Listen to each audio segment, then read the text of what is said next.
असंहरे रावणदखिललोकतीव्रा शोकाश्रुसागरविशोषणम् अत्युदारम् सम्मोहनाय रचितं निजमायया भ्रूमण्डलं मुनिकृते मकरध्वजसा। भागवतम कहती है, हासम हरेर अवंत अतिखिला लोक तीव्रा, कि क्योंकि जो ये भौतिक जगत है, जो ये मटेरियल वर्ल्ड है, इसमें जितनी भी कंडीशन सोल्स हैं सब बहुत ज्यादा दुखी और परेशान हैं।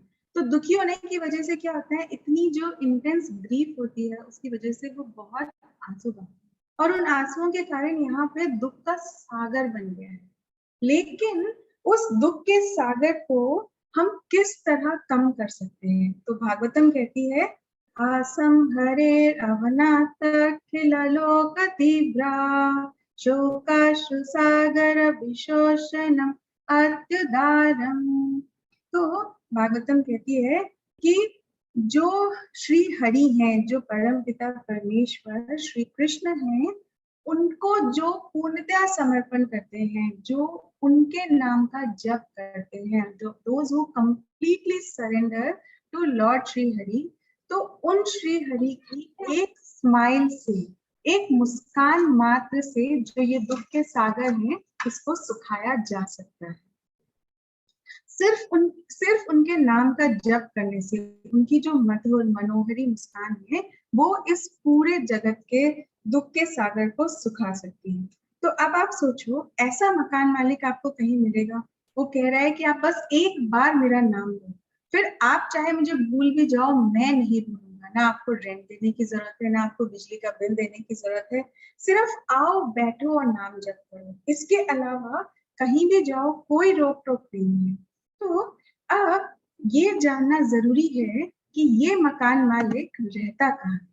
तो भागवतम कहती है, तन्मञ्जुघोषलिमृगाद्विजाकुलम् तन्मञ्जुघोषलिमृगाद्विजाकुलम् महन्मना प्राख्यापया सरस्वता वातेन जुष्टं शतपत्रगन्धिना निरीक्षरन्तुं भगवान मनोदधे। तो भागवतम कहती है कि वो सुप्रीम पर्सनालिटी ऑफ गॉडहेड, वो परम पिता परमेश्वर जहाँ रहते हैं, उस वन का नाम क्या है? उस वन का नाम है वृंदावन। और वो वन ऐसा है, वो वृंदावन, जो आपकी सारी पांचों सेंसेस को सेटिस्फाई करता है। आप मूवी हॉल में क्यों जाते हैं? आप मूवी हॉल में इसलिए जाते हैं क्योंकि वहां पर आपकी पांचों सेंसेस को आप सेटिस्फाई करना चाहते हैं, आप देखना भी चाहते हैं, आप सुनना भी डॉल्बी स्क्रीन पे चाहते हैं। फिर उसके बाद आपको पॉपकॉर्न भी चाहिए अपनी जीवा को सेटिस्फाई करने के लिए।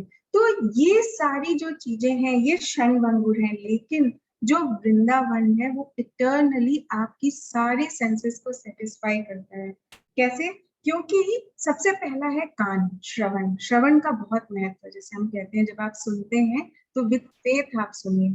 तो इसी तरह श्रवण का हमारे जीवन में बहुत अधिक महत्व है। तो जो वहाँ के बीज हैं, जो वहाँ के बर्ड्स हैं और जो एनिमल्स हैं, वो इतने चार्मिंग साउंड्स बनाते हैं, वो इतनी मधुर ध्वनि उत्पन्न करते हैं, जिससे जो हमारे कान हैं उनको प्लेजर मिलता है, उनको तृप्ति मिलती है, उनको संतुष्टि मिलती है। ये हुआ आपके कानों का। दूसरा जो वायुदेव है, वो इतनी तन्मयता से भगवान की सेवा में वहां लगे हैं कि वो सारे जितने भी वहां पे सरोवर हैं, उनके जल की बूंदे लेते हुए आते हैं।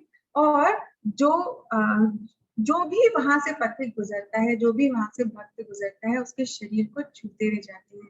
और इस तरह से जो सेंस ऑफ टच है, वो उसको सेटिस्फाई करता है।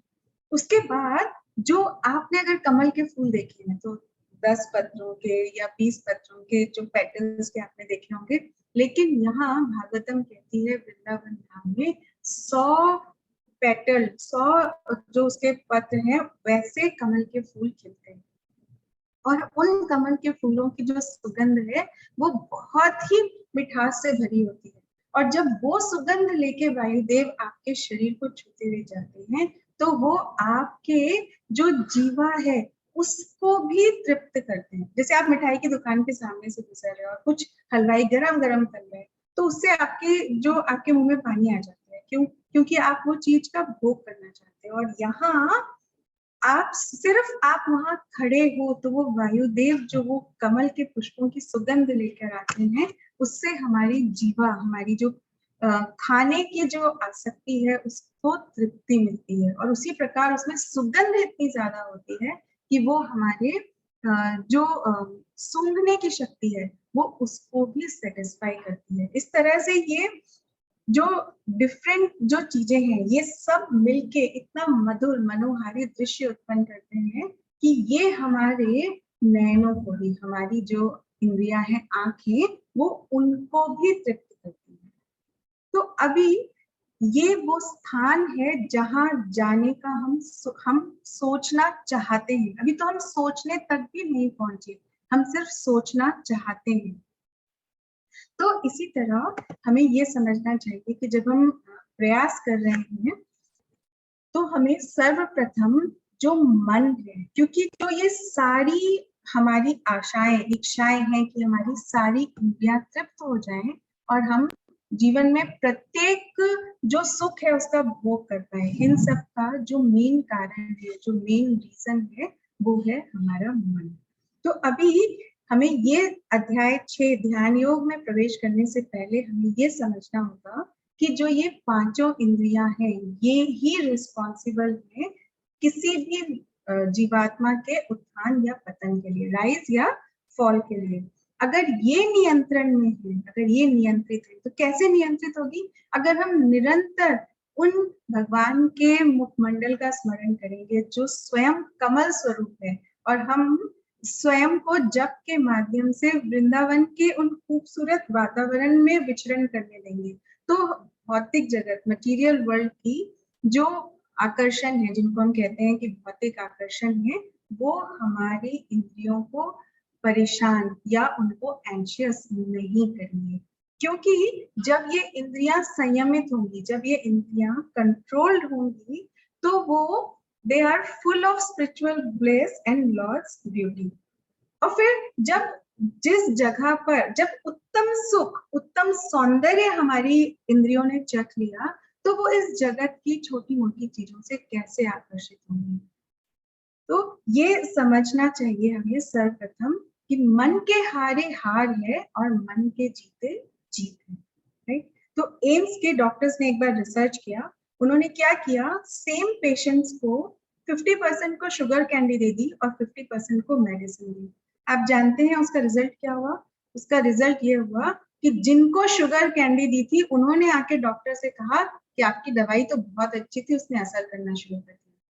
और डॉक्टर हैरान कि मैंने अभी तो दवाई देना शुरू ही नहीं करा, अभी तो मैंने सिर्फ आपको एक शुगर कैंडी दी थी, फिर भी वो ठीक हो गया। तो जब हम मन से जो अनावश्यक चीजें हैं, जैसे जब हम पौधे बोते हैं, पौधे लगाते हैं, तो उसमें जो वीड्स आ जाते हैं, जो अनवांटेड प्लांट्स आ जाते हैं, उन्हें हम साथ साथ निकालते जाते हैं।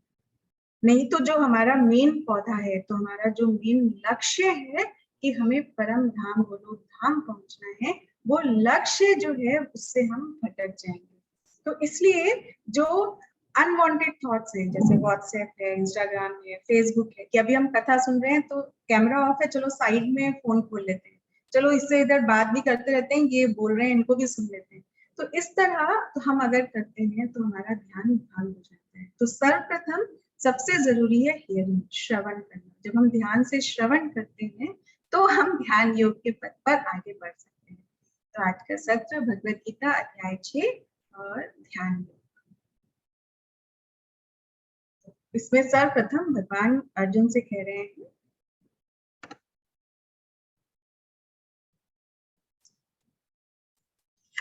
श्री भगवान उवाच अनाश्रिता कर्म फलं कार्यम् कर्म करोति यः स सन्यासी च योगी च न निरग्नेन च क्रियः।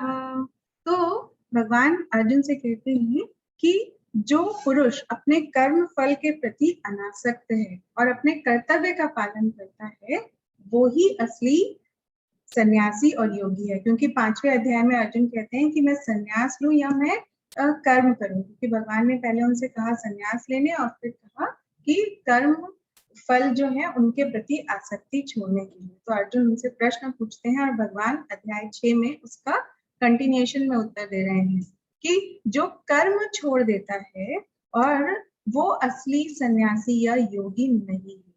भगवान कहते हैं कि कहने का तात्पर्य ये है कि जो भी हम कर्म कर रहे हैं उसके प्रति जो आसक्ति है, उसके कर्म फलों के प्रति जो आसक्ति है, जो हमारी अटैचमेंट है, उसको छोड़ना है। जैसे आप कॉलेज जाते हैं तो आपका पढ़ाई करना आपका कर्तव्य है, लेकिन कभी मार्क्स कम भी आ सकते हैं, कभी मार्क्स ज्यादा भी आ सकते हैं, लेकिन कम मार्क्स आए इसका अर्थ ये नहीं कि देखो मैंने इतनी मेहनत की, मुझे क्या फल मिला अगली बार मैं पढ़ते ही।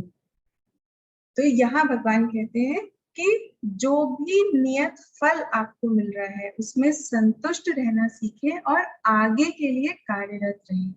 लेकिन इन सारे कार्यों में जो मन है, मन भक्ति में, भगवान के नाम के जप में केंद्रित रहना चाहिए। मन इंद्रिय भोग पर नहीं रहना चाहिए कि अगर मुझे इतने मार्क्स मिल जाएंगे तो मैं पार्टी करूंगा, अब मुझे ये मिल गया तो अब मैं पढ़ूंगा नहीं। तो ये हमें अपनी इंद्रिय तृप्ति छोड़कर हमें और अपने कर्तव्यों के प्रति जिम्मेदार रहना चाहिए। भगवान कहते हैं कि कोई भी इंद्रिय तृप्ति की इच्छा को त्यागे बिना योगी नहीं कहला सकता। तो विरक्ति के साथ किया गया कर्म संन्यास के समान है। उसके लिए हमें सब कुछ छोड़कर कहीं पर्वत पर जाकर बैठने की आवश्यकता नहीं है। इसी भौतिक जगत में रहते हुए अपने कार्य करते हुए आप सन्यासी के समान आचार व्यवहार कर सकते हैं।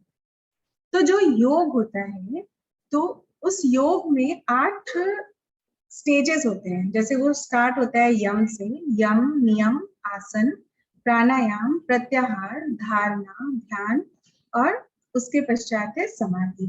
तो ये क्या है कि अगर आप इसको समझो तो ये एक लैडर के समान है जो एक एक करके आपको चढ़नी होती है, और उसमें उस लैडर को चढ़ने में कि अगर आपसे कहीं कोई एक छूटा तो आप चले जाते हो, लेकिन उसकी जगह अगर हम भक्ति के पथ पर आगे बढ़ते हैं तो भगवान कहते हैं स्वल्पमस्य धारिते। अगर हम थोड़ी सी भी भक्ति करते हैं, आज आपने क्लास अटेंड की, कल समझे आपके एग्जाम है या आपका कोई और काम है, आप नहीं कर पा रहे हैं और वो छूट गया, तो अंत में अर्जुन पूछते हैं भगवान से, तो भगवान कहते हैं कि जिसने एक बार भक्ति करने का निश्चय कर लिया, इस पथ पे आगे आने का निश्चय कर लिया, उसका कभी भी पतन नहीं होता है।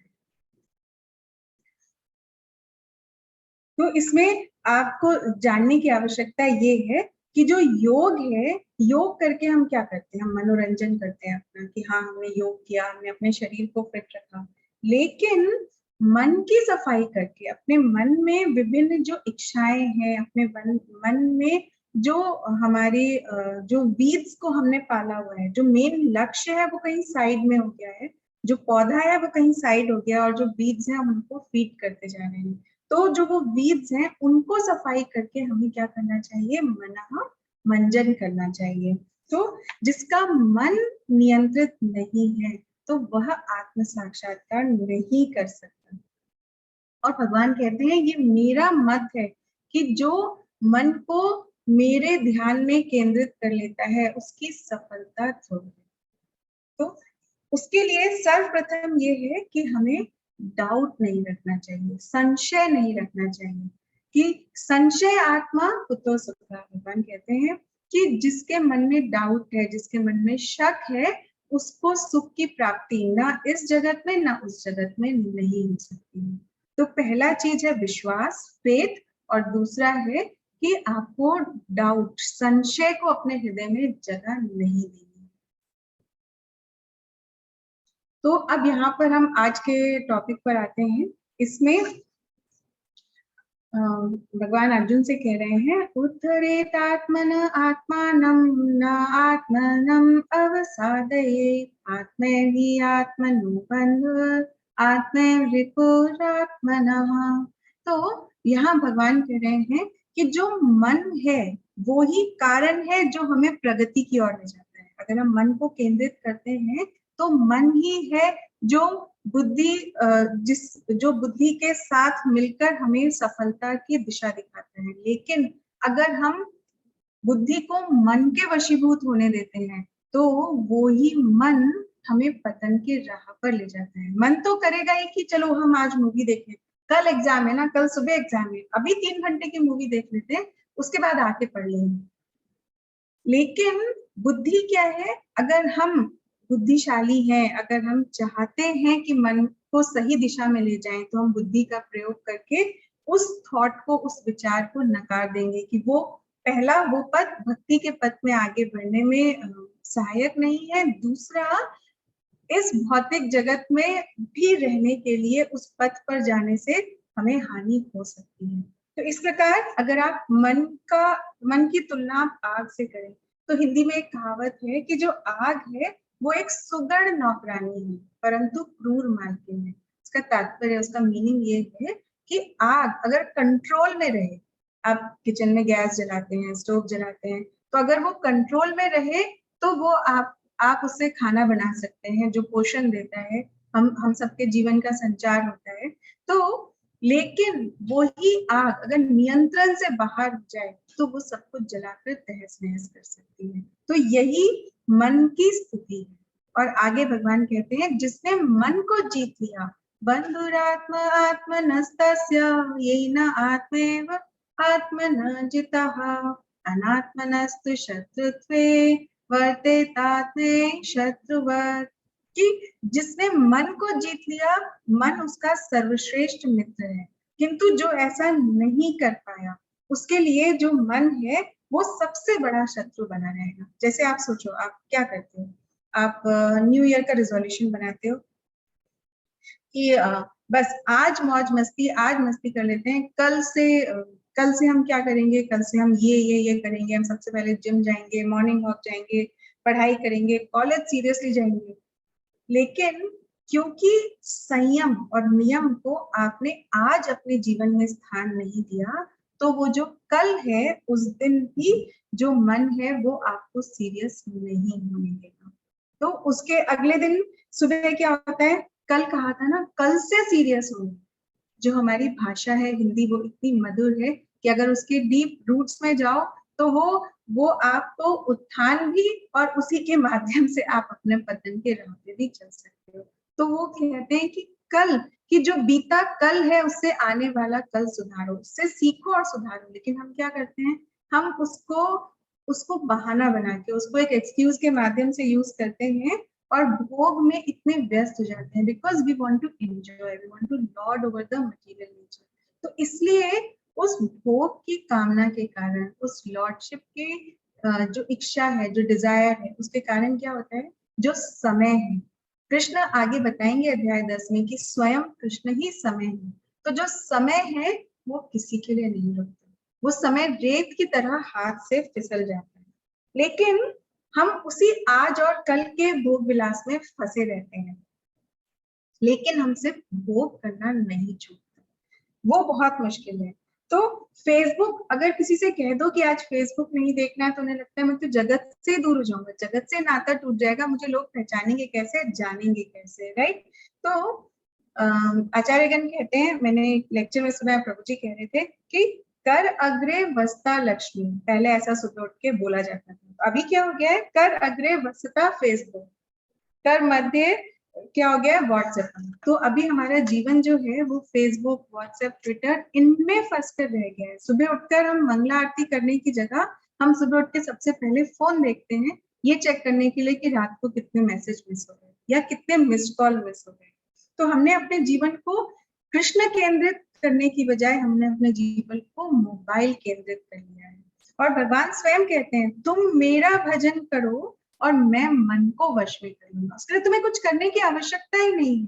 अभी अगर आज ज्योति मैम एक एड डाल दें, how to control mind by so and so professor, तो आप देखो हजारों रुपए खर्च करके लोग सुनने आ जाएंगे कि हाँ हाँ माइंड को कैसे कंट्रोल करना है।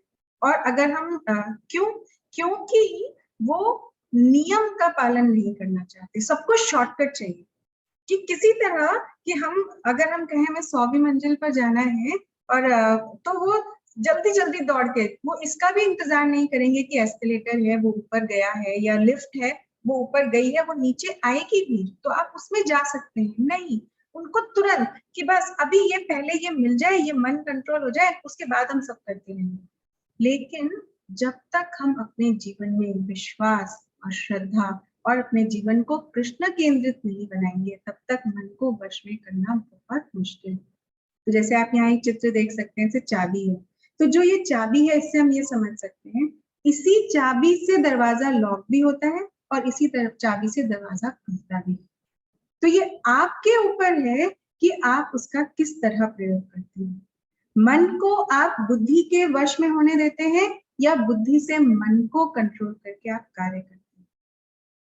अगर इसको आप एक छोटे से उदाहरण से और समझे कि जैसे जो बच्चे हैं वो जाके माँ से कहते हैं कि माँ मुझे ये चाहिए, फिर माँ जाके पिताजी को कहती है, पिताजी एक बार मना कर देते, नहीं नहीं ये नहीं होगा, अभी कोरोना का टाइम है, कहीं घूमने नहीं जाएंगे, घर में रहो।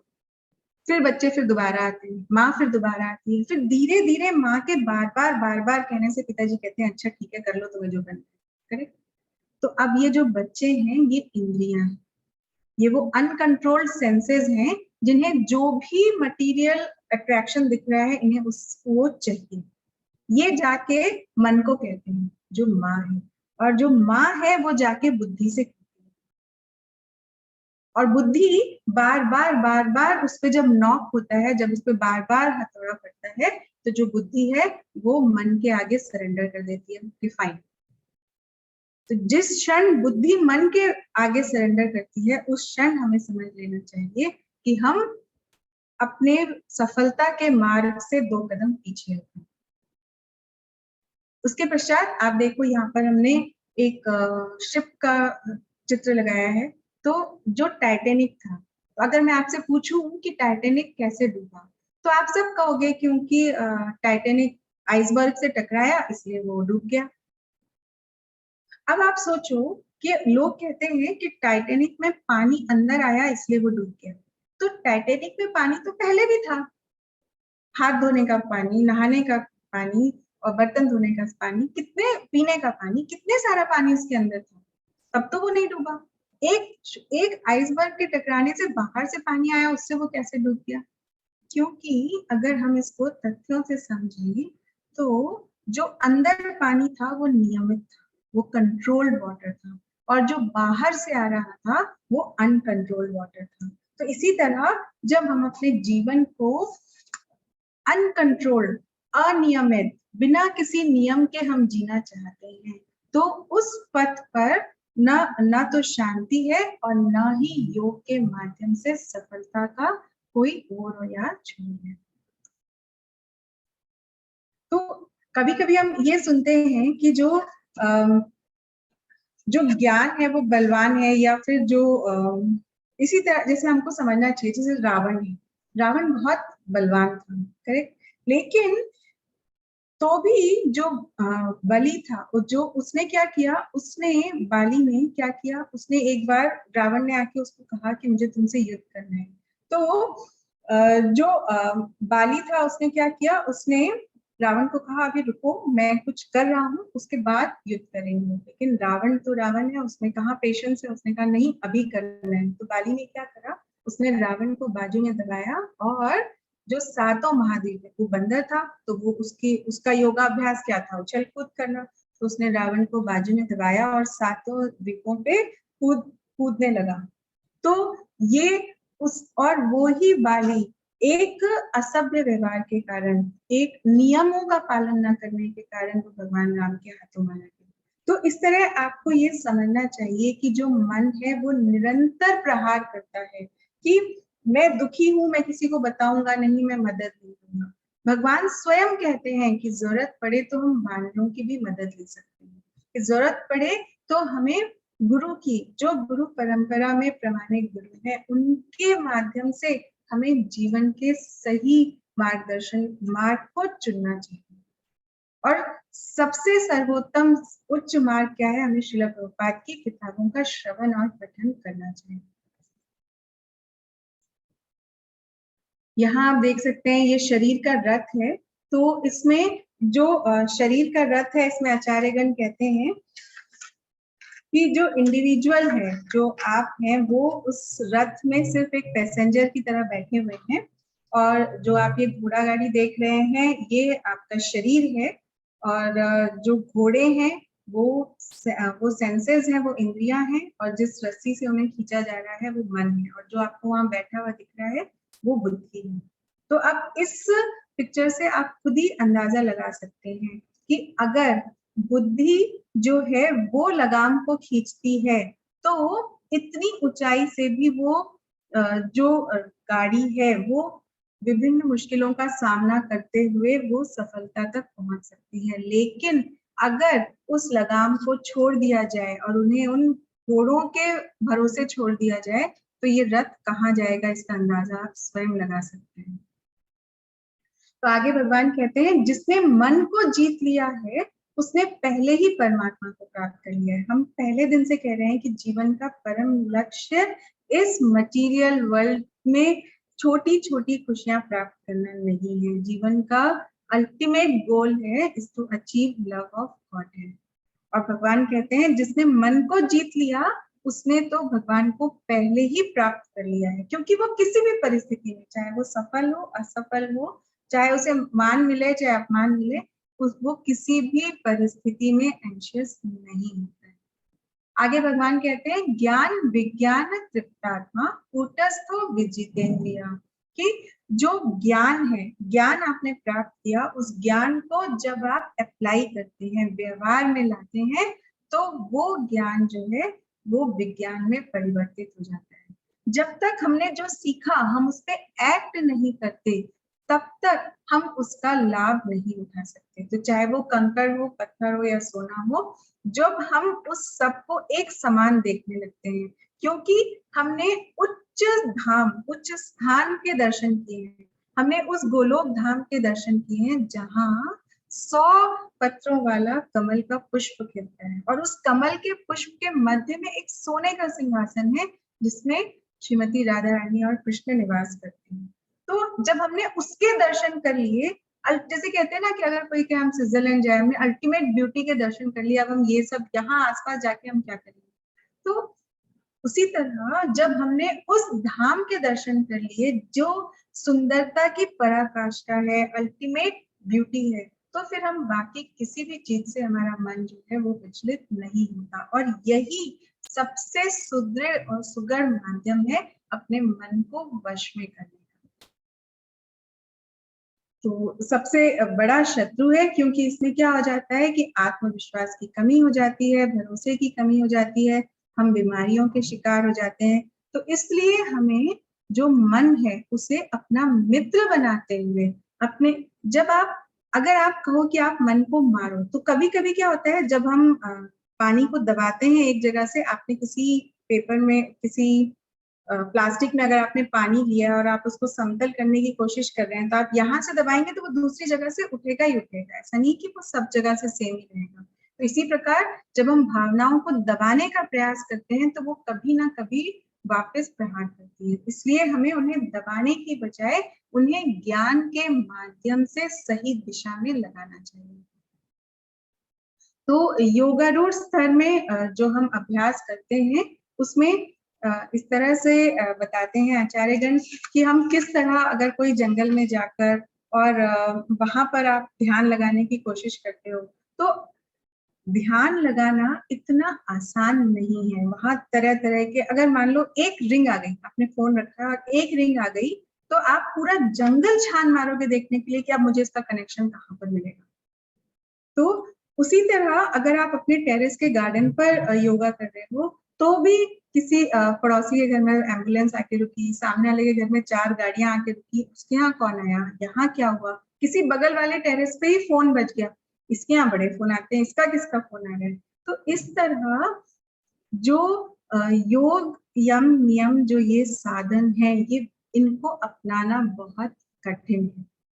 अभी आगे भगवान कहते हैं कि जो बहुत अधिक खाता है या जो कम खाता है या जो अधिक सोता है, उसके योगी बनने की कोई संभावना नहीं है। अब आप ये सोचो, भगवान कुरुक्षेत्र में युद्ध के मध्य में खड़े हैं और वहां खड़े होकर भगवान अर्जुन को बता रहे हैं कि हमें कितना, हमें कितने नियम से, यहाँ तक कि खाना पीना भी हमें नियम से चाहिए। योग तो बहुत दूर की बात है, क्योंकि जो हम खाते हैं, जैसा हम संग करते हैं, हमारे विचार जो हैं उसी प्रकार से बन जाते हैं। एक बार एक जेल में ये एक्सपेरिमेंट किया गया, तो उन्होंने कुछ कैदियों को बिना प्याज लहसुन के खाना दिया और कुछ कैदियों को प्याज लहसुन के साथ दिया। तो उन्होंने महीने भर में ये अनुभव किया कि जिन्हें बिना प्याज लहसुन के खाना दिया गया, वो जो कैदी थे उनके व्यवहार में बहुत परिवर्तन आया। उनकी जो उग्रता थी, या उनकी जो क्योंकि वो बहुत माने हुए सब क्रिमिनल्स थे, तो उनके जो व्यवहार था वो बहुत शांत हो गया। और दूसरी तरफ जिनको दिया गया, उनके व्यवहार में कोई परिवर्तन नहीं आया। तो इस तरह से इन जो अनुसंधान है, जो एक्सपेरिमेंट्स है, इससे भी हम ये समझ सकते हैं कि प्रत्येक चीज, चाहे वो खाना पीना हो, चाहे मनोरंजन हो, उसमें जब तक हम नियमित नहीं होंगे, जब तक हम अपने आप को नियमों में नहीं बांधेंगे, तब तक हम जो भी भौतिक क्लेश है उनसे मुक्ति नहीं प्राप्त कर सकते। तो इस प्रकार क्या होता है, जो पूर्ण विश्वास पूर्वक बुद्धि के द्वारा हमें समाधि में स्थित होना चाहिए और मन को आत्मा में ही स्थित करना चाहिए और कुछ नहीं सोचना चाहिए। यहाँ आप देख सकते हैं कि जो बच्चा है वो निरंतर लगा रहता है, मुझे और खेलना है, मुझे और खेलना है। परंतु माँ, यहाँ माँ जो बुद्धि है वो जानती है कि उसके लिए श्रेयस क्या है, तो वो उसका मार्गदर्शन करती है। उसी प्रकार हमारे जीवन में जो गुरु हैं वो जानते हैं कि हमारे लिए सही क्या है, और वो हमें जीवन में आगे बढ़ने के लिए प्रेरित करते हैं।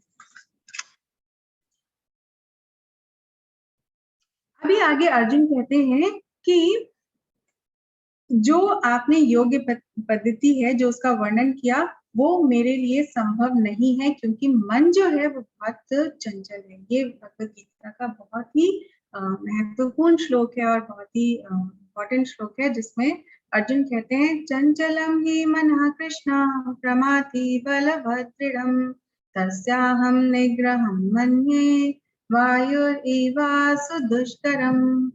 कि हे कृष्ण, क्योंकि मन चंचल है, श्रृंखल है, हठीला है और बलवान है, तो मैं इसको वश में नहीं कर सकता। मैं वायु को वश में कर सकता हूँ, हवा को वश में कर सकते हैं। अर्जुन इतने महारथी हैं कि हवा को वश में कर सकते हैं, लेकिन जो मन है उसको वश में नहीं कर सकते। तो जो नियंत्रित मन है, क्योंकि यहाँ पे आचार्यगण बताते हैं, जो नियंत्रित मन है वो मित्रवत है, और जो अनकंट्रोल्ड माइंड है वो शत्रुवत है। तो जब हम कंट्रोल्ड माइंड में रहते हैं, जब हम नियमों का पालन करते हैं, हम गुरु के बताए कथनों का पालन करते हैं, हम भगवत गीता यथारूप प्रतिदिन उसको पढ़ने का प्रयास करते हैं और भगवान की प्रसन्नता के लिए कार्य करते हैं, ना कि अपनी प्रसन्नता के लिए कार्य करते हैं, तो इस तरह जो अस्थिर मन है वो अटैचमेंट का कारण बन जाता है। लेकिन जो नियंत्रित मन है उसको हम कैसे प्राप्त कर सकते हैं? कंट्रोल्ड माइंड हम सिर्फ प्रैक्टिस से ही हम उसको अचीव कर सकते हैं। और भगवान ऐसा नहीं कहते कि नहीं नहीं अर्जुन, ऐसे कैसे मन तो कंट्रोल हो सकता है। भगवान कहते हैं, असंशयम ही महाबाहो मनो दुर्निग्रहं चलम अभ्यासेना तु कौन्तेय वैराग्येन च गृह्यते। भगवान कहते हैं कि निसंदेह मन को वश में करना कठिन है, लेकिन असंभव नहीं है। जैसे हम कहते हैं ना, इम्पॉसिबल का मतलब होता है आई एम पॉसिबल। तो इम्पॉसिबल नहीं है, लेकिन प्रैक्टिस, अभ्यास और डिटैचमेंट, विरक्ति के माध्यम से ही ऐसा कर पाना संभव है। क्योंकि आप देखो, जो दुख होता है एज सच अगर देखा जाए तो दुनिया में दुख होता नहीं है। अब आप कहोगे ऐसे कैसे माता जी की दुख नहीं होता है? तो क्योंकि आप सोचो कि अगर बाहर बहुत तेज बारिश हो रही है, करेक्ट, तो एक व्यक्ति है जो कि सड़क पर सो रहा है, राइट, तो वो कहेगा, हे भगवान आपने ये क्या किया, आपने बारिश कर दी, ना मेरे पास घर है ना कुछ है, ये बारिश रुक जाए। अब वहीं सड़क के दूसरी तरफ एक छाते वाला बैठा है, तो वो क्या कहेगा? वो कहेगा, वाह भगवान, आज तो आपने मेरी सुन ली, अब ये बारिश रुके ही ना, आज तो सारे ही छाते बिक जाए, राइट। तो इसी तरह अगर दुख बारिश में है तो वो सबके लिए दुख होना चाहिए, लेकिन दुख बारिश में नहीं है, दुख हमारी परिस्थिति और हमारे दृष्टिकोण में है कि हम किस तरह से उस परिस्थिति को देख रहे हैं, तो उसमें वो दुख है। जैसे हमने एक बार पहले भी उदाहरण दिया था बीमारी का।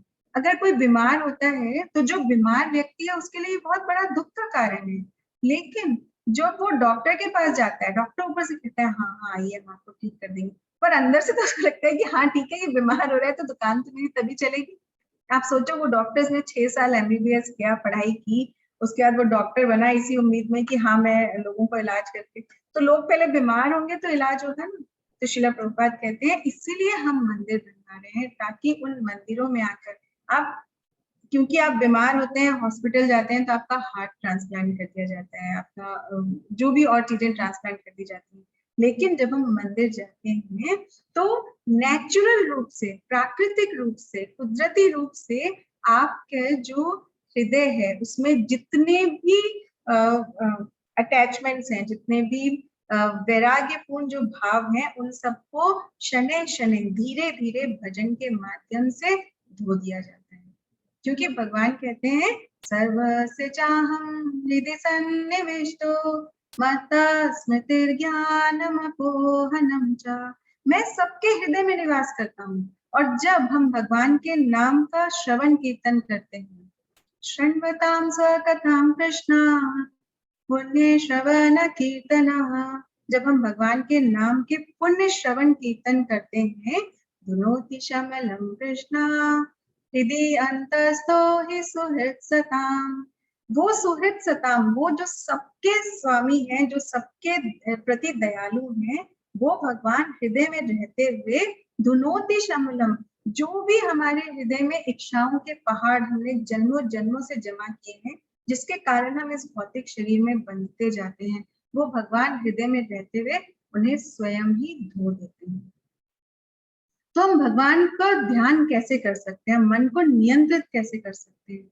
तो इसमें नवधा भक्ति जो है उसके 9 लक्षण हैं। श्रवणम कीर्तनम विष्णु स्मरणम, हम श्रवण के माध्यम से कर सकते हैं। जैसे अगर आप सबने सुना होगा परीक्षित महाराज को पता था कि 7 दिन में मृत्यु आने वाली है, तो उन्होंने सब कुछ छोड़कर सर्वप्रथम वो बैठ गए और उन्होंने सुखदेव गोस्वामी से 7 दिन में पूरी भागवतम का तन्मयता से श्रवण किया। ऐसे नहीं कि डेट देख रहे हैं, अच्छा कैलेंडर, ओ कितने दिन बचे हैं बताना और कितने, नहीं, वो पूरे ना उन्होंने कुछ खाया ना पिया और 7 दिन उन्होंने सिर्फ श्रवण किया। तो इस तन्मयता से जब हम समर्पण करते हैं, आप सोचो परीक्षित महाराज सौभाग्यशाली थे, वो भगवान के भक्त थे कि उन्हें यमराज 7 दिन का नोटिस देकर आ रहे थे, परंतु हमारे जीवन में यमराज नोटिस देकर नहीं आएंगे, यमराज नॉक नहीं करेंगे। फिर आप कहोगे नहीं नहीं रुको, मैं बिल किसी के नाम लिख दूं, नहीं नहीं आप रुको, मुझे उस फ्रेंड से सॉर्ट आउट करना है पहले, नहीं नहीं रुक जाओ, मुझे ना अपने पड़ोसी का ये, उससे मुझे ये उधार लिया था, मैं उससे वापस ले लूं उसके बाद आता हूँ। यमराज किसी का वेट नहीं करते, लेकिन जो भगवान के भक्त होते हैं वो, उन यमराज कहते हैं यमदूतों से कि जो कृष्ण का नाम ले लेते हैं उनके आसपास भी मत भटको। यमराज स्वयं यमदूतों से कहते हैं, जब हम अजामिल की कथा करेंगे तो हम उसमें विस्तार से इस बारे में चर्चा करेंगे कि किस तरह यमदूत जो हैं वो हैरान परेशान हो जाते हैं कि हमसे ऊपर भी कोई है जो हमें इस आत्मा को अपने साथ ले जाने नहीं देगा। तो इस प्रकार इन विभिन्न माध्यमों से हम भगवान की भक्ति कर सकते हैं। तो इसमें सबसे सरल माध्यम है श्रवण और कीर्तन। अगर हम दिन भर अपनी जीवा से रटते रहें, अगर मुंह बंद भी है, अभी तो कोरोना के टाइम में मास्क है तो उसमें भी सरलता है, आप मास्क के अंदर आप दिन भर निरंतर जप करते रहें तो आपकी जीवा और किसी कार्य में, किसी और चीजों में रुचि लेगी ही नहीं। और उस श्रवण और उस कीर्तन के माध्यम से जब प्रविष्टा कंठ रंध्रेना, उन कानों के माध्यम से, जो ये कान के जो ईयर होल्स हैं इनके माध्यम से जब वो मधुर भगवान के नाम आपके हृदय में प्रवेश करेंगे तो वो भगवान स्वयं ही उसे धीरे धीरे स्वच्छ कर देंगे। और भगवान कहते हैं जो मेरे नाम का जप करता है, तुम सिर्फ जप करो, बाकी मैं देखूंगा, मैं तुम्हारे मन को नियंत्रित कर दूंगा। लेकिन हमें उसके लिए सर्वप्रथम प्रयास करना है कि हम भगवान के नाम का जप करने में अपना ध्यान लगाएं। आगे भगवान कहते हैं कि जिसका मन उच्छृंखल है उसके लिए आत्म साक्षात्कार करना कठिन होता है, लेकिन मन संयमित है तो वो समुचित उपाय कर सकता है और उसकी सफलता ध्रुव है, ऐसा मेरा मत है। अभी आपको अमेज़न वाले कहें कि आप ये इस्तेमाल कर लें और हम इसको वापस कर देंगे, तो आप तुरंत विश्वास कर लेंगे। लेकिन वही भगवान स्वयं कह रहे हैं, भगवान स्वयं धरती पर अवतरित हुए, परित्राणाय साधूनां विनाशाय च दुष्कृतां, कि हमारी जो भावनाएं हैं, हमारी जो अस्तित्व है, उसकी रक्षा करने के लिए। हमारा अस्तित्व क्या है? जीवेरा स्वरूप होए नित्य कृष्ण दास। हमारा अस्तित्व है नित्य भगवान की सेवा करना। हमारे उस अस्तित्व की रक्षा करने के लिए, और विनाशाय च दुष्कृतां, हम बाहर क्यों दुष्टों को ढूंढने जाते हैं कि भगवान यहाँ भी असुर है, वहां भी असुर है, ये भी आप पे विश्वास नहीं करता, ये नैतिकता का पालन नहीं करता, आप इन सबको मारने आप क्यों नहीं आते? सर्वप्रथम हम क्यों ना उन भगवान को पहचाने जो हमारे हृदय में परमात्मा स्वरूप निवास करते हैं। सिर्फ और सिर्फ मन को नियंत्रित करने का एक ही उपाय है कि हम उन भगवान, उन श्री हरि भगवान श्री कृष्ण के नामों का निरंतर जप करें। तो योग के लिए भी मन को नियंत्रित करना आवश्यक है। बिना मन को नियंत्रित करे आप योग भी नहीं कर सकते। तो अब अर्जुन पूछते हैं, जैसे आप यहाँ इस व्यक्ति को देख रहे हैं, वो योग करने का प्रयास कर रहा है, लेकिन फोन की बेल बज गई, उसमें से लाइट चमकी, तो उसने तुरंत देखा, देख लो किसका फोन आया है, राइट? कि अभी अभी वैलेंटाइन डे था, फिर अगले दिन वैलेंटाइन डे हो जाता है वो, उसके बाद थोड़े दिन बाद मनी टाइट डे हो जाता है, फिर उसके थोड़े दिन बाद क्या होता है, चलो ये नहीं तो कोई और सही, करेक्ट? तो इस तरह हम जीवन में विभिन्न परिस्थितियों का सामना करते हैं। तो दुख परिस्थिति में नहीं है, दुख हमारी अपेक्षाओं में है। हम उन परिस्थितियों से क्या अपेक्षा रखते हैं उसमें ही। तो अगर हम उन अपेक्षाओं को कृष्ण के चरणों में समर्पित कर दें, हम उन जो भी हम कार्य कर रहे हैं उसके जो रिजल्ट्स हैं, जो उसके फ्रूटिव एक्शंस हैं, उनको हम सबको कृष्ण को समर्पित करते हुए आचार्यों के द्वारा दिखाए गए पथ पर चलें, तो दुख जीवन में आएगा ही नहीं। अब अर्जुन पूछते हैं कि जो ग्रहण करता है, वो चाह रहे हैं कि इस पथ पर आए, जैसे आप सब आए हैं सुनने, लेकिन उसके बाद अगर उसका पतन हो जाता है, फिर कोई फेवरेट फोन कॉल आ जाता है, व्हाट्सएप पे मैसेज आ जाता है, और वो बीच में भक्ति छोड़ देता है, तो उसका क्या होगा? तो भगवान कहते हैं, पार्थनेव नामुत्रा विनाशस्तस्य विद्यते, नाहि कल्याण कृत कश्चित् दुर्गतिं तात गच्छति। कि जो एक बार इस पथ पर चलना शुरू कर देता है, उसके ना तो इस लोक में ना परलोक में कभी भी उसका विनाश नहीं होता है। तो जिस प्रकार अगर माँ बच्चे का हाथ पकड़ती है तो वो नहीं छोड़ती, उसी प्रकार जब कृष्ण हमारा हाथ थाम लेते हैं तो भले ही हम उन्हें भूल भी जाएं, लेकिन इस जन्म में या अगले जन्म में भगवान हमें पुनः अपने पास भक्तों के संग के माध्यम से, आचार्यों के ज्ञान के माध्यम से भगवान उसे भक्ति के पथ पर बुला लेते हैं। जैसे यहाँ बोला, दीर्घ अभ्यास के पश्चात भक्तों के घर में जन्म लेता है। तो अगर पुनः भक्ति पूरी नहीं हुई, 100% इस जीवन में नहीं हुई, हम 10%, 20% या 50% ही कर पाए, तो भी भगवान कहते हैं अगले जन्म में वो 0.2% से शुरू होगी। श्रील प्रभुपाद कहते हैं गारंटी है कि वो 0.2% से शुरू होगी, क्योंकि आपको किसी ऐसे घर में जन्म मिलेगा जहां आपको भक्तों का संग मिलेगा, या आपको किसी ऐसे घर में धनी परिवार में जन्म मिलेगा जहां आपको भक्ति आगे बढ़ा सके। कई बार आप देखते हैं छोटे छोटे बच्चे 2 साल के, 2.5 साल के, इतना सुंदर मृदंगा बजाते हैं, वो इतना सुंदर कीर्तन करते हैं, तो वो क्या है, वो कृत पुण्य पुंज है, उन्होंने अपने पूर्व जन्मों से वो पुण्य जो है अर्जित किए हैं, जिनका भी वो फल भोग रहे हैं। तो इस तरह मन को नियंत्रित करने में, एक बार एक रिपोर्टर ने श्रील प्रभुपाद से पूछा कि आपके इसमें तो सारा दिन, कभी आप मंगला आरती कर रहे हो, कभी आप दर्शन आरती कर रहे हो, फिर आप भोग लगा रहे हो, फिर आप प्रचार कर रहे हो, तो इसमें रिक्रिएशन कहाँ है? तो प्रभुपाद ने कहा, इसमें मेहनत कहाँ, इसमें सुबह से लेकर शाम तक रिक्रिएशन ही तो है। क्योंकि हम जब भगवान की सेवा करते हैं उसमें हम दिव्य आनंद की अनुभूति करते हैं, और जो हमारा मन है वो इसी में लगा रहता है कि हम किस तरह ठाकुर जी को और सुंदर से सजाएं, किस तरह आज हम उनको विभिन्न व्यंजनों का भोग लगाएं, या किस तरह हम अपने जप जो है, जो अपनी माला है, चैंटिंग है, जो हम हरे कृष्ण महामंत्र का जप कर रहे हैं, हम उसको किस तरह और सुधारें। तो इस तरह, तो इसमें तो पूरा पूरा दिन मनोरंजन ही है, इसमें तो हम मंजन ही कर रहे हैं। जब हमें पता है कि हम जिस पथ पर चल रहे हैं, इस पथ पर चलने से सफलता अवश्यम भावी है, तो उसमें दुख कहाँ है। तो अगर हम अनियमित जीवन जीते हैं तो वो जानवरों जैसी प्रवृत्ति हो जाएगी, और नियमित अगर हम जीवन जीते हैं तो वो ही मंगलकारी मार्ग है, क्योंकि वो सभ्य है, शिक्षित है, बलवान है।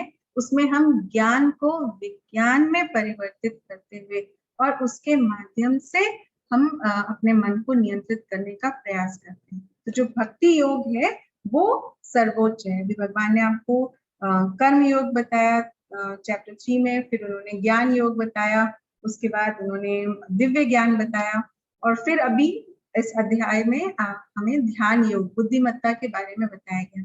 लेकिन इन सबको बताने के पश्चात भगवान कहते हैं कि जो भक्ति योग है वो सर्वोच्च कृष्ण है, कि वह योग पद्धति जिसमें जीव अपनी आत्मा को सदैव भगवान कृष्ण की सेवा में लगाए रखता है, तो वो पद्धति जो है वो सर्वोच्च है। चैतन्य महाप्रभु भी कहते हैं हरेर नाम हरेर नाम हरेर नाम एव केवलम, कि इस कलयुग में अगर हमें सफल होना है तो हमें सिर्फ और सिर्फ हरि के नाम पर निर्भर होना पड़ेगा।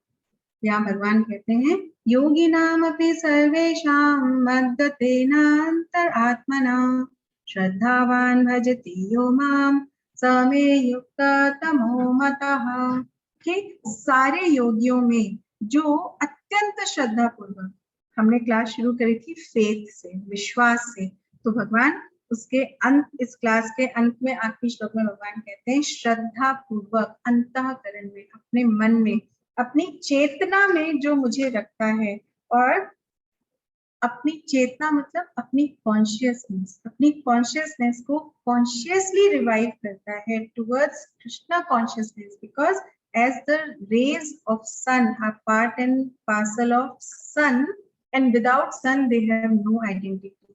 Similarly we are part and parcel of supreme personality of Godhead. तो जिस तरह अग्नि के जो स्पार्क निकलते हैं, जब तक अग्नि के साथ रहते हैं तो उनका तेज बना रहता है, उसी प्रकार जब हम भगवान के संपर्क में रहते हैं तो हमारे जो तेज है, जो ज्ञान है, जो बुद्धि है, उसमें उज्जवलता, उसमें बुद्धिमत्ता जो है वो बनी रहती है। और भगवान कहते हैं कि जो इस प्रकार कॉन्शियसली कृष्णा कॉन्शियस रहता है वो सबों में सर्वोच्च है, और वो ही है जो मुझे प्राप्त कर सकता है, यही मेरा मत है। भगवान कहते हैं कि मेरी एडवाइस है, मेरा ये मत है कि वो ही व्यक्ति मुझे प्राप्त कर सकता है। तो जो सरेंडर है, जो हम समर्पण की बात करते हैं, surrender is nothing else than faith in the lord, कि that he is my protector, वो रक्षक है, वो प्रत्येक परिस्थिति में मेरी रक्षा करेगी। आप देखो जब नदी है वो अपने गंतव्य से निकलती है तो उसे सागर तक अपने उद्गम स्थान से निकलती है तो उसे अपने गंतव्य, अपने अल्टीमेट जो उसका रेस्टिंग प्लेस है ओशन, वहां तक पहुंचने में कोई नहीं रोक पाता। वो निरंतर, चाहे पहाड़ आए, चाहे पेड़ आए, चाहे कुछ भी रास्ते में रुकावटें आ जाए, वो निरंतर बहते हुए समुद्र तक पहुंच जाती है। तो जब हम पूरी सिंसियरिटी से, हम बिना अपने विचारों को, अपने मन को बीच में प्रभावित किए, हम कंट्रोल्ड माइंड से जब हम सरेंडर करते हैं, हम समर्पण करते हैं कि जो मेरे विचार हैं, जो मेरी सेंसेस हैं, जो चोर के समान है, क्योंकि जो सेंसेस हैं वो हमें हमारे लक्ष्य से दूर ले जाती है। तो जब हम उन सेंसेस के माध्यम से ही हम भगवान की तरफ अग्रसर होते हैं तो हम वो विश्वास को अपने जीवन में जगह देते हैं।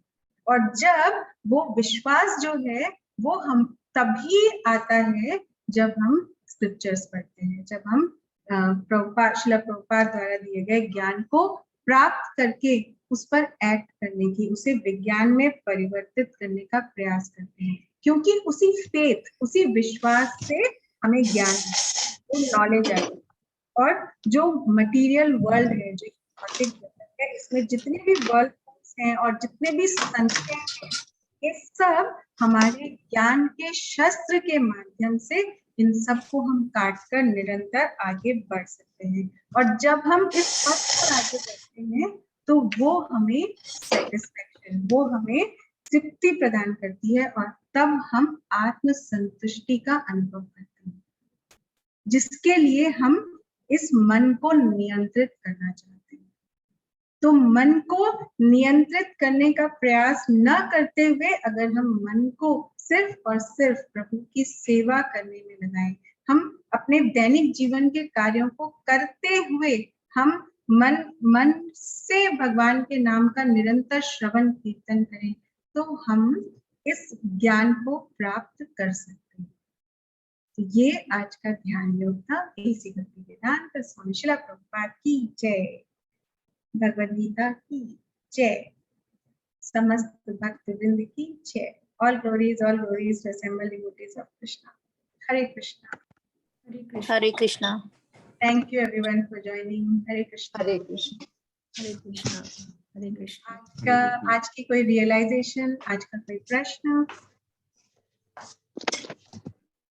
कोई कुछ बताना चाहता है या कोई शेयर करना चाहता है? आज मुझे कुछ नए नाम दिख रहे हैं। हरे कृष्णा। तो आज आप बता सकते हैं कि आज का कोई टेक अवे पॉइंट, आपने क्या सीखा या आपने क्या जाना? और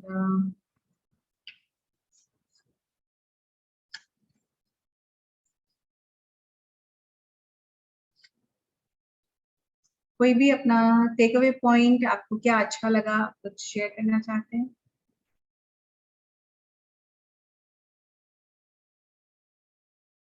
ओके, तो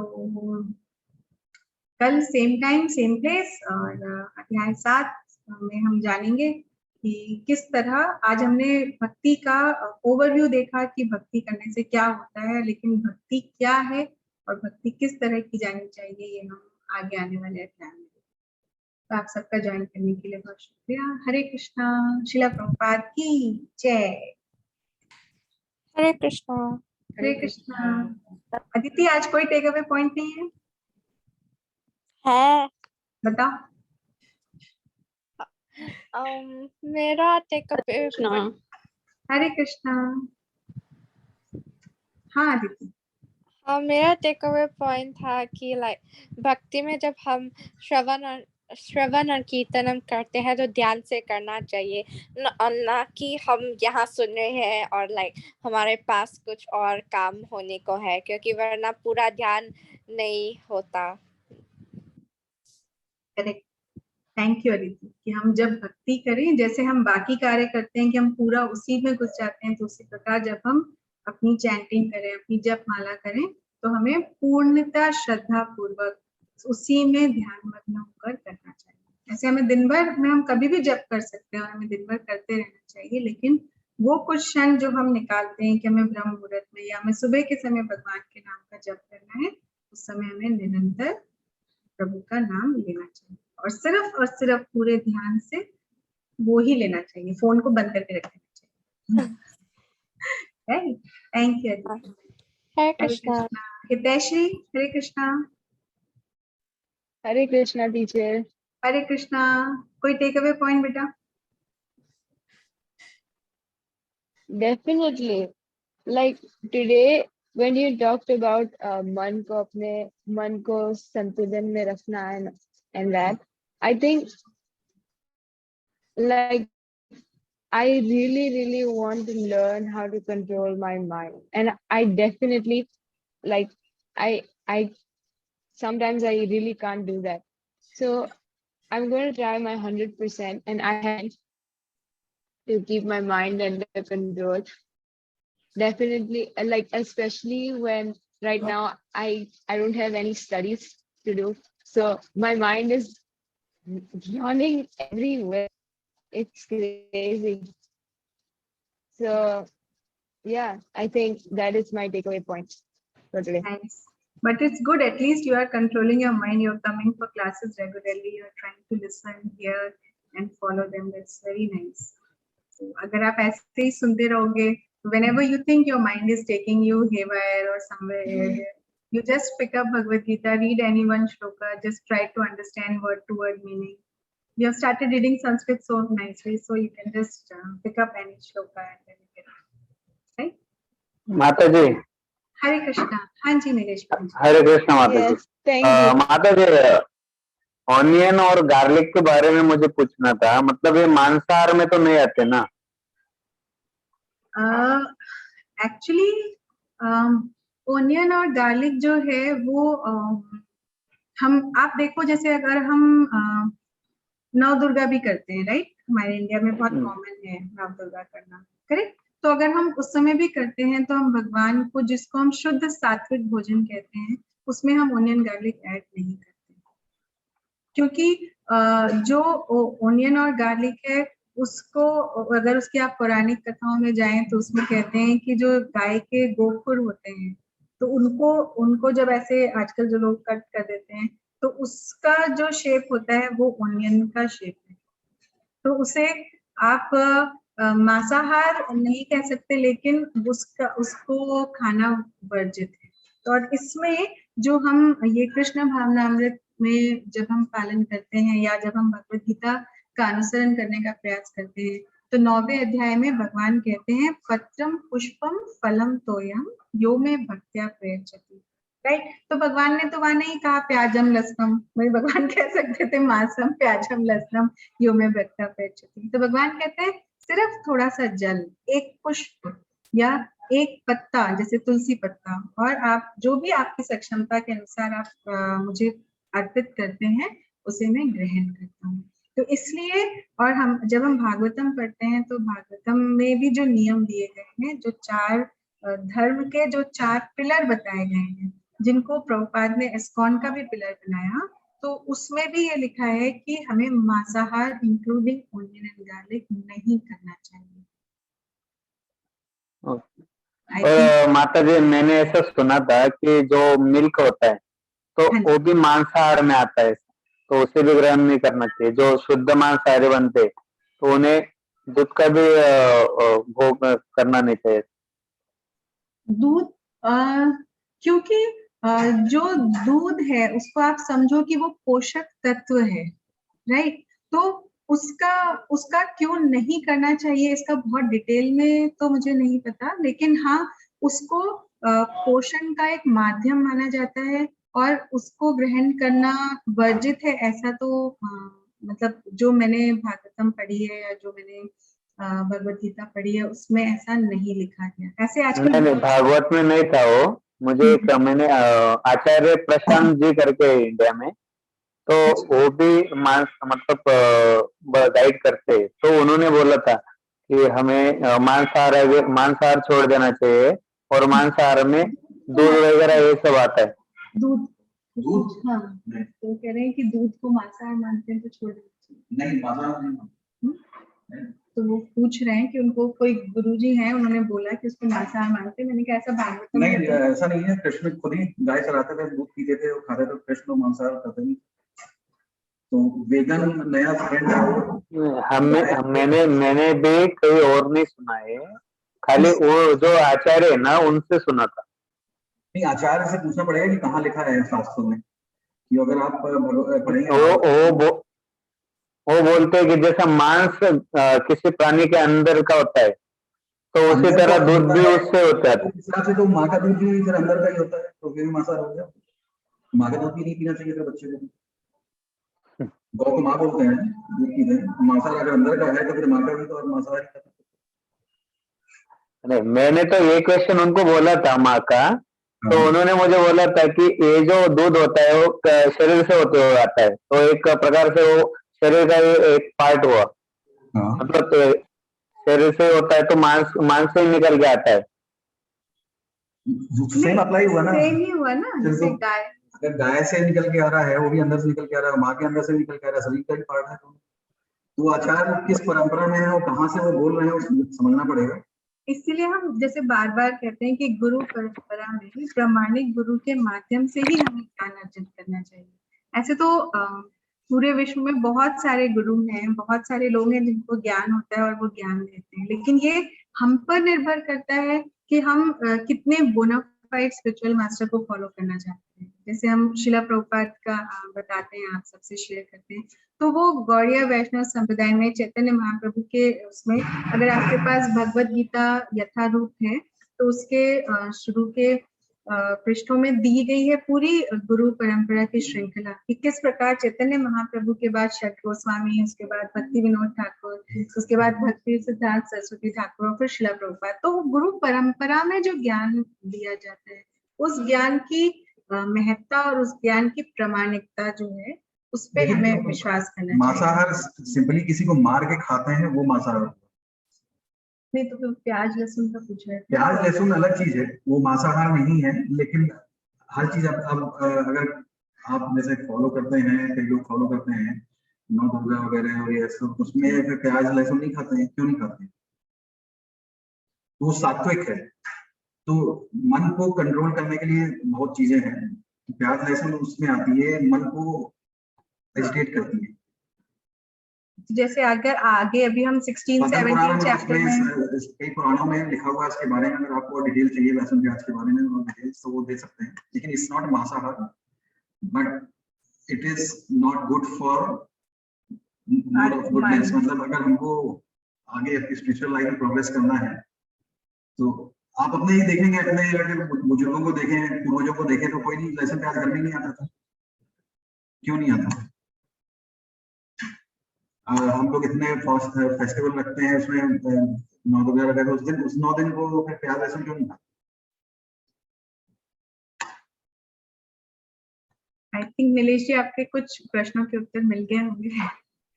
हाँ माता जी, मैंने तो उनको तब तो ज्यादा था उनको फॉलो तो नहीं करता मैं, बट पहले करता था। जब से भगवत गीता चालू किया है तब से उनको कम सुनता हूँ। बाकी जो आप बोल रहे थे ना, तो उनका सेम आ रहा था, जो भी मांसाहार मतलब ये दूध का वगैरह, तो ये थोड़ा सा डिफरेंट हो गया था उससे। उसका अभी आपको क्वेश्चन पूछ लिया मैंने। देखिए मांसाहार आजकल गाय को अगर लोग टॉर्चर करके और दूध निकाल रहे हैं इंडस्ट्री की तरह, तो वो उतना शुद्ध नहीं है, वो ठीक नहीं है। आजकल क्या होता है कि अगर हम इंडिया में तो भी ठीक है, आपको दूध डिलीवरी फ्रेश हो जाता है, लेकिन बाहर जब है सब डब्बों में और उसमें मिलता है, वो इंडस्ट्री जो चलता है उसमें गायों को साथ जबरदस्ती की जाती है और सब किया जाता है, तो वो उतना अच्छा दूध नहीं है। दूध वो अच्छा है जिसमें पहले बछड़ा पिए गाय का और फिर जो बचे वो हम पिए, वो होता नहीं है, दैट इज प्योर दूध। लेकिन इट्स नॉट ए मांसाहार। मांसाहार वही चीज है जिसमें हम किसी लिविंग एंटिटी को मारते हैं और फिर खाते हैं। वैसे तो आप देखें तो हम जो वेजिटेबल खा रहे हैं वो भी, उनमें भी लाइफ है, लेकिन इसलिए हम भगवान को ऑफर करके खाते हैं, जिससे कि वो जो है उनकी कॉन्शियसनेस उतनी डेवलप नहीं है जितनी की जीवों की डेवलप है। नहीं तो ऐसे तो देखें तो फूल पौधों में भी सब में लाइफ है। तो अभी जैसे हम आगे पढ़ेंगे भगवत गीता में 16-17 चैप्टर में भगवान बताएंगे कि क्यों हमें जो ये प्याज लहसुन वगैरह है क्यों नहीं, क्योंकि हम पूरी भगवत गीता हम पढ़ इसलिए रहे हैं कि हम अपने मन को कंट्रोल कर सकें। क्यों कंट्रोल कर सकें? ताकि हम भगवान को कंप्लीट सरेंडर कर सकें, राइट? अगर मन कंट्रोल नहीं होगा तो सरेंडर नहीं होगा। तो ये सब चीजें जो है ये मन को और ज्यादा एंशियस करती हैं और ज्यादा एजिटेट करती हैं, इसलिए हमें इन सब चीजों का सेवन जो है वो नहीं करना चाहिए। और बाकी जो चीजें हैं वो जैसे प्रभु जी ने बोला वो हम पहले भगवान को भोग लगाते हैं, तो जो भी चीज कृष्ण के संपर्क में आती है तो वो शुद्ध हो जाती है, और जब हम उसको ग्रहण करते हैं प्रसाद के रूप में तो वो हमारे हृदय को शुद्ध करती है।